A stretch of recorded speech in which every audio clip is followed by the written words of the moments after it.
পেয়েছি আমাদের প্রাণপ্রিয় আহলে বাইত রাসূল সাল্লাল্লাহু আলাইহি ওয়াসাল্লাম 12 রবিউল আউয়াল ঈদে আজম হিসেবে উদযাপন করেছেন। আমাদের মহামান্য খোলাফায়ে রাশিদিন প্রাণাধিক প্রিয় নবী শুভ আগমনকে ঈদে আজম হিসেবে উদযাপন করেছেন।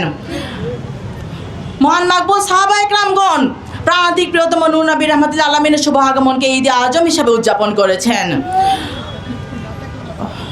জামিয়া আউলিয়া কেরামগণ প্রাণাধিক প্রিয় নবীর শুভ আগমনকে ঈদে আজম হিসেবে উদযাপন করেছেন এবং যুগের সকল ইমামবৃন্দরা প্রাণাধিক প্রিয় নবীর শুভ আগমনকে ঈদে আজম হিসেবে উদযাপন করেছেন। এবং তারই ধারাবাহিকতায় এই যুগে মুসলিম মিল্লাতের ইমাম, বিশ্ব সুন্নি আন্দোলনের প্রতিষ্ঠাতা ও বস্তুর ঊর্ধ্বে মানব সত্তার প্রবক্তা, সর্বজনীন মানবিক অখণ্ড অসাম্প্রদায়িক রাষ্ট্র ব্যবস্থা ও বিশ্ব ব্যবস্থার প্রবর্তক, বিশ্ব ইনসানি বিপ্লবের প্রবক্তা সৈয়দ আল্লামা ইমাম হায়াত আলাইহির রহমা এবং আমাদের প্রধান উপদেষ্টা সৈয়দ আল্লামা সাইফুর রহমান নিজামী শাহ বাবাজান কেবলাও এই দিবসকে ঈদে আজম হিসাবে ঘোষণা করেছেন।